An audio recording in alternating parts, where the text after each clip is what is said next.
안녕하세요. 노강훈 목사입니다. 5월 셋째 주 성경 공부 시간이 왔습니다. 오늘 저와 함께 나누실 하나님의 말씀은 로마서 12장 5절 말씀입니다. 로마서 12장 5절 말씀. 이와 같이 우리 많은 사람이 그리스도 안에서 한 몸이 되어 서로 지체가 되었느니라. 아멘. 오늘 기독교 공동체란이라는 제목을 가지고 오늘 하나님의 말씀을 가지고 또 성경 공부 시간을 들어가겠습니다. 사람은 태어나면서부터 공동체를 구성하여서 살아가게 됩니다. 무엇일까요? 바로 가족입니다. 서로를 이해하며 또 사랑하며 배워가고 그런 모든 자라가게 되는 그런 과정을 우리는 가족이라는 공동체를 이루어 살아가게 됩니다.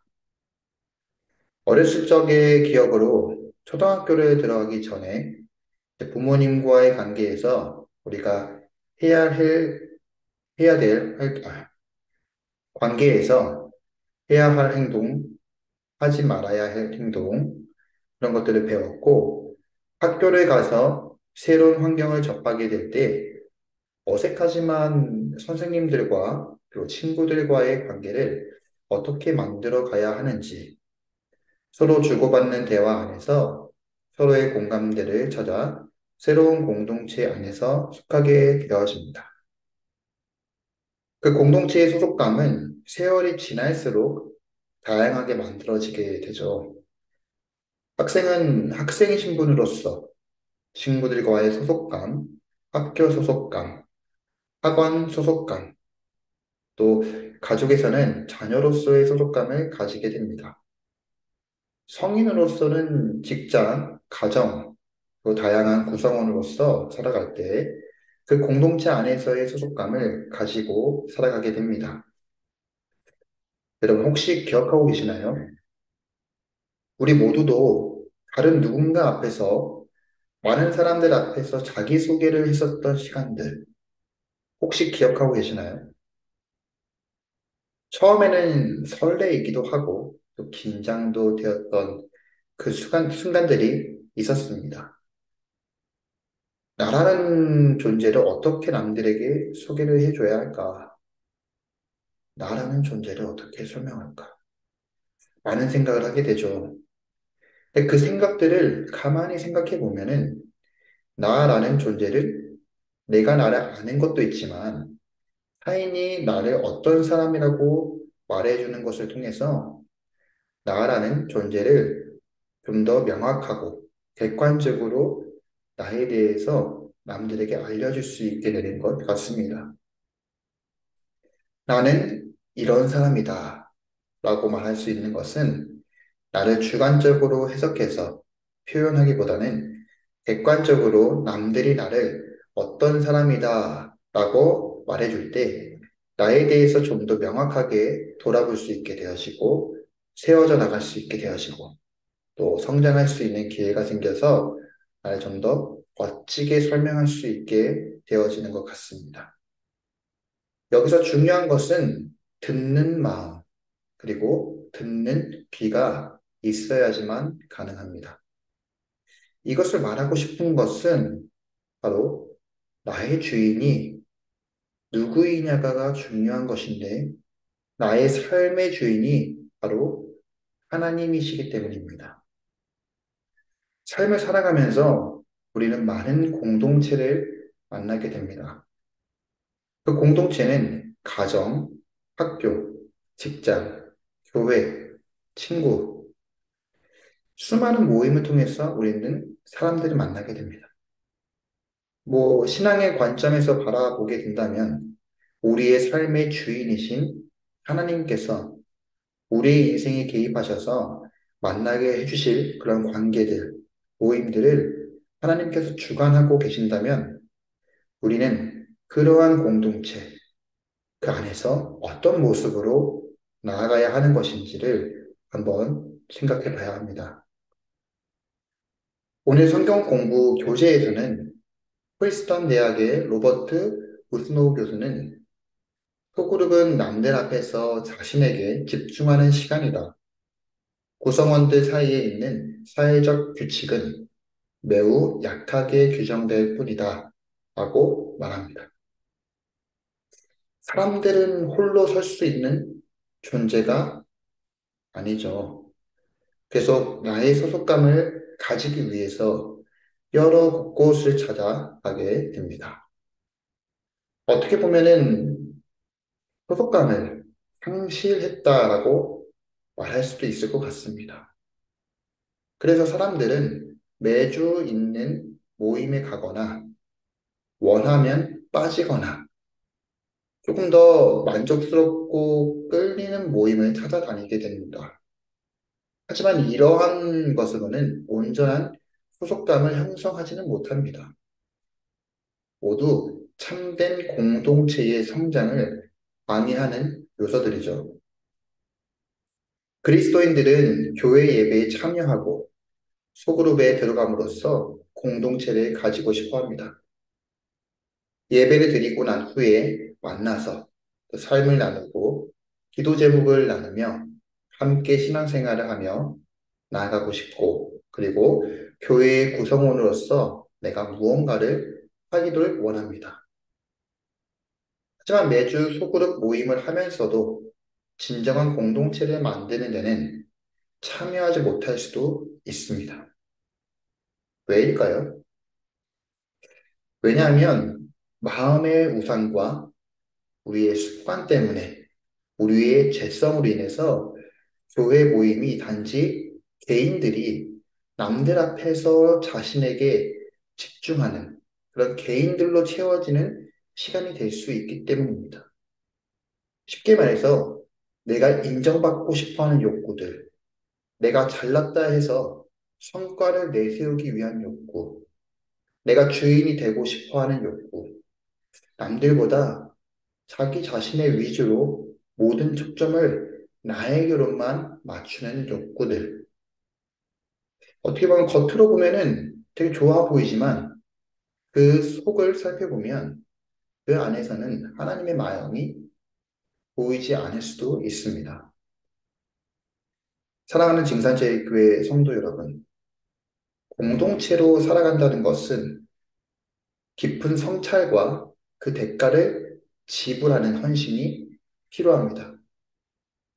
바로 예수님의 모습처럼 낮은 자의 모습으로 섬기며 나보다 남을 먼저 배려하는 모습으로 나아가야 합니다.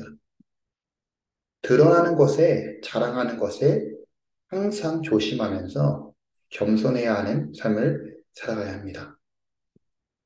그렇다면 좀 더 구체적으로 무엇이 기독교적인 공동체일까 한번 살펴보고자 합니다. 딱 세 가지만 생각하시면 됩니다. 첫 번째, 자, 하나님의 백성, 복음을 통해서 믿음으로 창조된 백성이라고 볼 수 있죠. 기독교적 공동체는 죄를 회개하고 그리스도를 믿는 사람들로서 그 복음, 다시 말해서 은혜의 메시지에 대한 공통적인 경험을 한 사람들로 구성되어져 있습니다. 이것에 대해 비유는 신의 산의 그 회중들을 말할 수가 있습니다. 자, 출애굽기 19장 4절에서 5절 말씀엔 이렇게 기록되어져 있어요. 내가 애굽 사람에게 어떻게 행하였음과 내가 어떻게 독수리 날개로 너희를 업어 내게로 인도하였음을 너희가 보았느니라. 세계가 다 내게 속하였나니 너희가 내 말을 잘 듣고 내 언약을 지키면 너희는 모든 민족 중에서 내 소유가 되겠고. 아멘. 이 말씀의 순서를 좀 잘 살펴보시기 바랍니다. 먼저 하나님은 그들을 노예에서 구원하셨고, 그리고 그 결과로 하나님의 법을 지키고 하나님의 뜻에 살아가야만 합니다. 이스라엘 백성들이 먼저 하나님의 법을 지켜서 그들의 공로로 그 결과로 인해 하나님이 그들을 구원하신 게 아니라는 겁니다. 바로 오직 은혜로 구원받아서 하나님께서 그들을 구원하셨기 때문에 그 은혜를 알기 때문에 이스라엘 백성들은 하나님께 헌신하게 되는 것입니다. 그렇기 때문에 이스라엘을 한 백성, 한 몸, 한 공동체 이렇게 된 것은 지난 날에, 과거에, 현재에, 미래에 하나님의 은혜를 함께 경험하고 있기 때문에 이렇게 말할 수가 있는 것입니다. 자, 두 번째, 그리스도의 몸. 그분의 삶에, 예수님의 삶에 참여하는 몸의 지체들을 얘기합니다. 기독교 공동체는 의도적으로 삶을 함께하는 사람들로 구성되어져 있습니다. 이것에 대한 비유는 바로 몸입니다. 이는 그리스도인들이 개인들의 군집이 아니라 일관성이 있는 유기체라고 볼 수가 있습니다. 몸의 부분인 역할을 수행하며 통합적으로 몸의 다른 부분에 연결되어 있다는 것을 말합니다. 쉽게 말해서 교회된 공동체는 자기 이기적으로 구성되는 것이 아니라 함께 생각하고 함께 나눠서 교회를 세워가야 한다는 것을 말합니다. 홀로 나가게 되어서 혼자서 모든 것을 짊어지게 된다면 그 유기체, 그 공동체는 당장에는 잘 보이진 않지만 오래 보면 망가져 그 기능을 잃어버리게 됩니다. 그렇게 되면은 다시 그 기능을 복구할 때 이전보다 더 많은 힘을 쏟아야 하고 더 많은 시간을 쏟아내야 합니다. 예를 들어서 우리의 몸에 일반적인 병을 가만히 두고 있으면 그 병이 커지게 되겠죠. 입원을 해야 되는데 입원하지 않으면 그 병이 더 커져서 나중에 수술까지도 해야 하는 상황이 올 수 있습니다.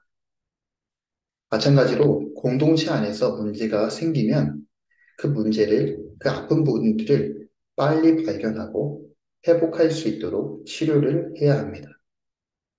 자, 세 번째입니다. 성령의 교제. 그분의 미래의 모델이 되는 존재들이라고 말할 수 있습니다.